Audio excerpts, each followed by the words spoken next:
Hi, I'm Kid Acne. We're down in East London outside StolenSpace Gallery. I've got an opening this evening called Rhythm is a Dancer. It's going to open in about 4 hours time.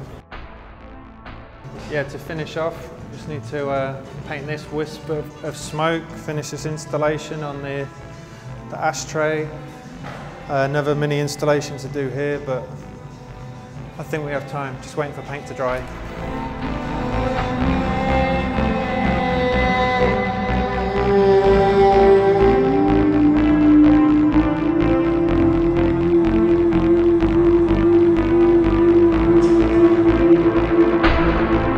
When I was like 12 years old, I started painting graffiti, and I was making fanzines, and younger than that I was drawing comic strips, just copying what my brother was doing. He was really good at drawing when we were kids, and really nothing's changed till now. It's all the same thing. It's just making stuff. The last good gig we did was at a festival in France in the summer, and we all really enjoyed it, and we just went, okay, let's just knock it on the head for a while, and that was 2 years ago.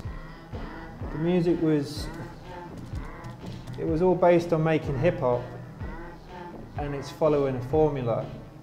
And in a similar way, when I started doing graffiti, I was following a formula to make my version of graffiti, but it evolved quite quickly into me just painting stuff I like painting. People always talk about graffiti and street art being like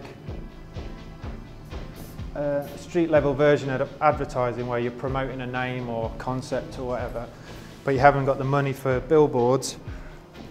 And obviously smoking's been outlawed in terms of advertising and all the rest of it. So there's a few things I thought linked graffiti and smoking together, whereas obviously street art, as it's now called, has been really embraced by the galleries. So it's looking at what's acceptable, what isn't. When I was, as a teenager, I was a really spotty teenager, so I called myself Kid Acne. And it's the same with this. You just sort of get called an art fag, and you're like, yeah, cool, run with it. It's just words. It doesn't really make any odds. The paintings downstairs kind of derived from characters I was painting in the street. So I'd paint a really big face, very simple, just eyes, nose, mouth, and then there'd be this load of hair, just block colour. So through painting this hair, I realised that I was enjoying that more than trying to paint a character in the right kind of proportions. So I just stopped painting the character, stayed with the hair, and just painting this pattern. And then at the same time I started painting these cigarettes, and it like linked together that the hair pattern became like a cloud of smoke instead.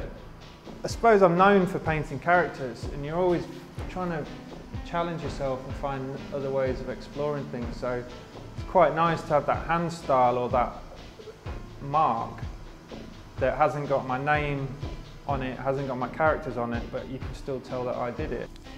I think that the most important thing is to stick to your guns and just keep doing it the way that you do it. And eventually you'll find other like-minded people that appreciate you for what you do.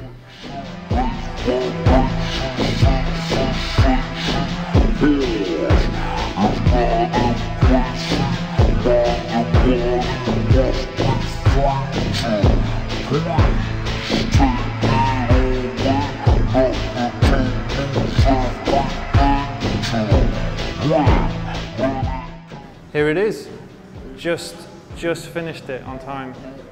The quote "Rhythm is a dancer," it comes from a lyric from Snap, from the group, and Turbo B says he's serious as cancer when he says rhythm is a dancer. And that was to tie in the Art Fag Street series that I've been doing with this hair pattern or smoke pattern that I've also been painting in the street, and I wanted to pull these things together. So you've got the rhythm of the smoke, and then the art fags kind of personified and made into 3D for the first time. And all the paintings are based on colourways from cigarette packaging. Drawing of a cigarette is an art fag, and I just thought that was funny. I just thought it was a funny pun and play on words. So that's been like a kind of street campaign, mainly in Paris, because people smoke a lot over there. And then with this show, that's the link to get from the street work to this pattern, and that's it. So that's the installation, and first time I've worked in 3D with a lot of help from friends, and yeah, see what happens. It's on the periphery of graffiti and graphics. It's in that like no man's land in between, I guess, and that's why throughout art college I was always called like just a graffiti guy, and in the graffiti world I get called an art fag, so you're just somewhere in the middle.